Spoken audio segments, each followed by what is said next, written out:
Pulau tepatnya berada di Kampung Malaumkarta, Distrik Makbon, Kabupaten Sorong, Provinsi Papua Barat Daya. Pulau sendiri ditumbuhi pepohonan hijau yang tumbuh menjadi habitat bagi kelelawar yang jumlahnya mencapai ribuan. Selain kelelawar, di pulau kecil itu juga dihuni berbagai satwa seperti burung camar, burung mata merah, dan burung maleo hingga kadal.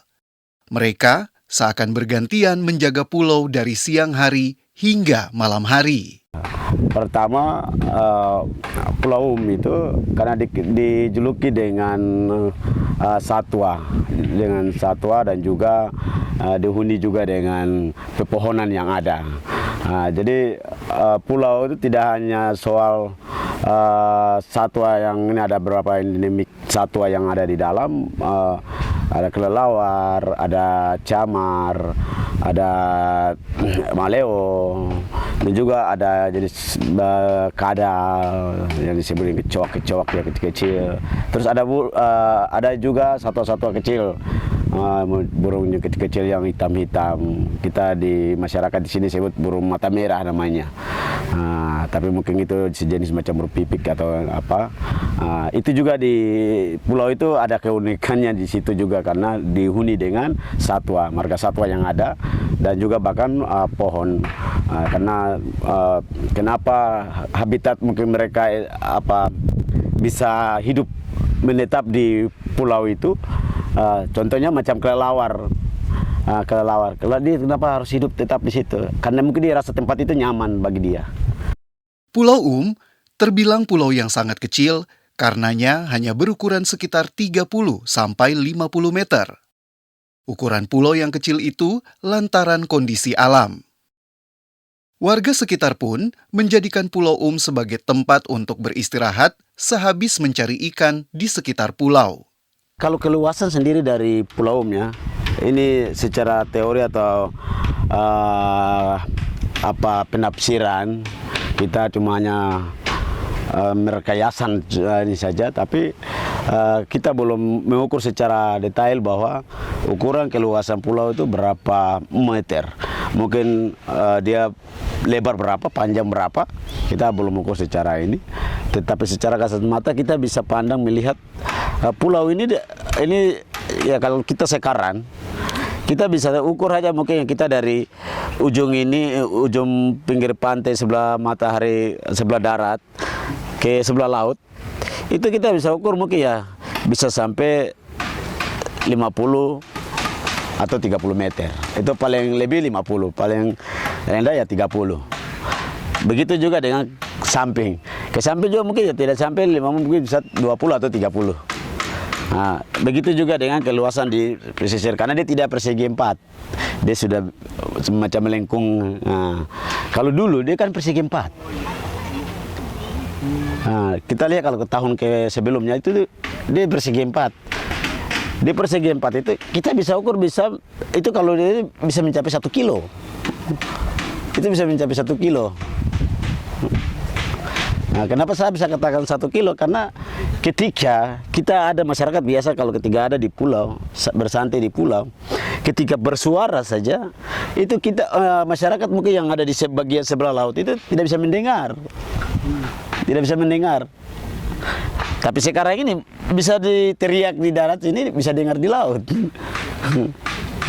Dan juga bisa ini, karena kenapa? Karena mungkin ya sekarang ini kita dihadapi dengan perubahan iklim, sehingga ya kita tidak bisa, namanya alam, kita tidak mungkin mau mengotak-atik ini ya. Manusia bisa mengotak-atik, tapi ya alam mungkin begitu. Sejak beberapa tahun terakhir, Pulau menjadi ikon pariwisata di Kabupaten Sorong, di mana wisatawan sering mengunjungi pulau tersebut pada waktu weekend. Dan untuk menuju ke Pulau dari Kampung Malaumkarta bisa menggunakan longboat yang membutuhkan waktu sekitar 10 menit. Bahkan untuk meningkatkan ekonomi masyarakat di sana, pemerintah daerah telah membangun sejumlah fasilitas pendukung. Kendati demikian, masyarakat di sana menilai fasilitas untuk pariwisata belum optimal.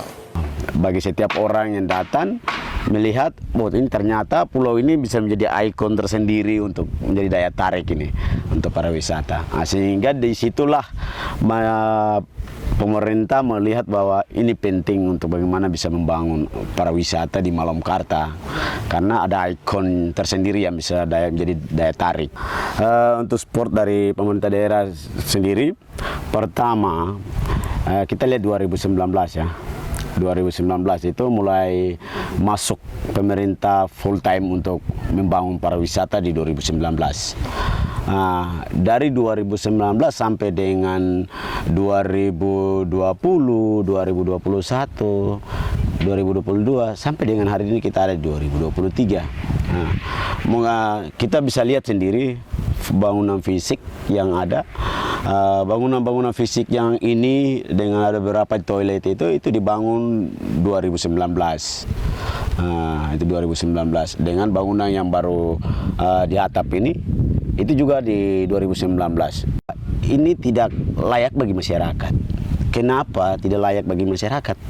Karena ini tidak dapat memberikan manfaat yang sangat ini bagi masyarakat. Karena dengan contohnya macam kuliner cuma hanya 10 itu dibagi dalam 2 kampung. Jadi satu kampung itu 5. Sedangkan jumlah penduduk di Malomkarta itu kan lebih dari 5-nya, lebih dari 10-nya. Itu lebih. Kalau satu kampung 5, bagaimana kita mau bagi 5 itu? Kan tidak cukup. Kita bagi per keluarga, per marga. Per marga pun dalam satu marga itu bukan hanya satu keluarga atau kakak yang ada yang bisa ini, kan ada beberapa kakak lagi. Jadi itu juga yang kita melihat bahwa itu belum mendapat manfaat yang secara baik langsung kepada masyarakat. Wisatawan yang biasa datang di Malomkarta sini, ya itu biasa datang di hari Jumat atau hari paling banyak hari Sabtu, hari Minggu. Hari Sabtu, hari Minggu pun juga itu juga tergantung pengunjung yang datang.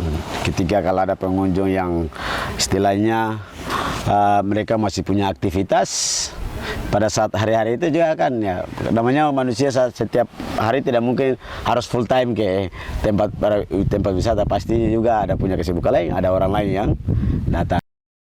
Warga di sana yang merupakan masyarakat suku Moi sudah sepakat untuk tidak mengganggu keberlangsungan hidup kawanan fauna di sana dan akan selalu menjaga alam, baik laut maupun hutan, karena bagian dari kearifan lokal masyarakat Moi. Ini suku subsuku ini tahu. Kemudian kenapa kita harus memulai dari sini? Karena itu saya bilang tadi bahwa kita tidak bisa menunggu waktu yang terlalu lama. Karena suku Moi ada di Semenanjung West Papua, dan wilayah suku Moi ini ada di jalur yang ramai, ada perdagangan yang cukup ramai, dan ya tentunya secara budaya itu kita mengalami lompatan budaya, mengalami culture shock, lompatan budaya yang jauh dari identitas budaya kita. Sebagai pemilik hak wilayah juga kita harus buka ruang ini supaya sehingga siapapun yang datang, pengunjung yang datang itu kan kita tidak tahu. Ada pengunjung yang datang dia berkreasi, tapi ada hal yang dia ingin tanya. Ada hal juga yang dia ingin memberikan masukan.